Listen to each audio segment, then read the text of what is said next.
Good morning, and welcome to Redeemer Lutheran Church. I'm Pastor Gary Lodeholt. I've said it to you before, and I'm sure I'll say it again. I think Thomas gets a bum rap.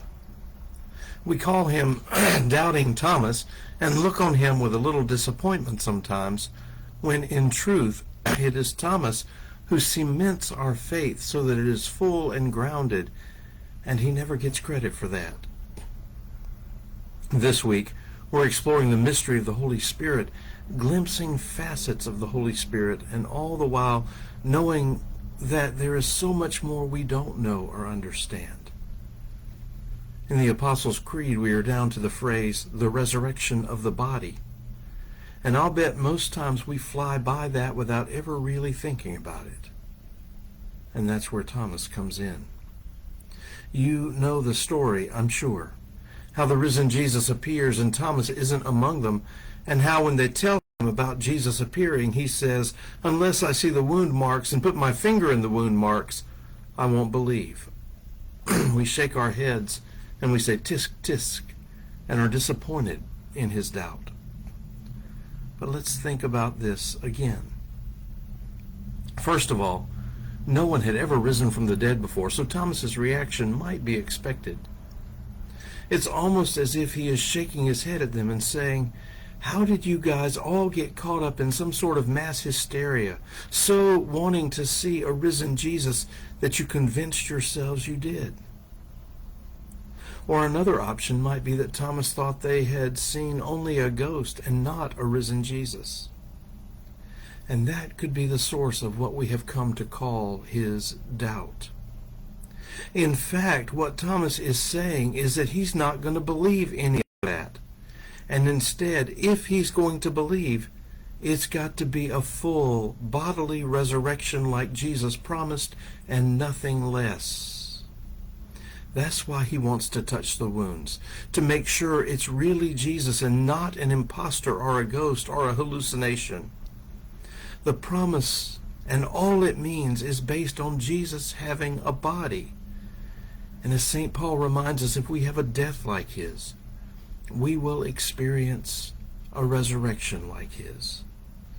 We too will have a resurrected body. This little phrase, "we fly by quickly," stands at the very heart of our faith. And Thomas expresses profound, unyielding faith. So what does this have to do with the Holy Spirit?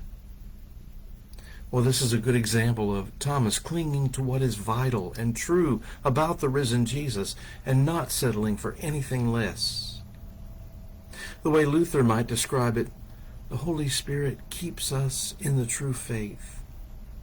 In other words, centered on the important things and not distracted by our whims or wild tangents and false theology.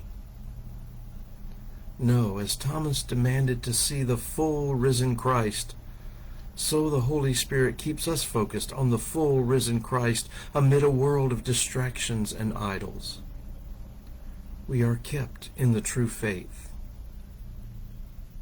In medieval castles, behind the walls, there was another second fortress to provide safety for the king. If the first walls were breached, there was still this second, almost impregnable fortress to conquer. This second fortress was called the Keep. In just that same way, the Holy Spirit keeps us, guards our faith, and secures us as belonging to God always. One final thing. When Thomas does see the risen Jesus, he believes immediately and falls down on his knees, exclaiming, "My Lord and my God." This doubter is the first person in the Gospels who worships the risen Christ and equates him with God. May we have that kind of doubt. Thanks for watching, and remember to let this day belong to God.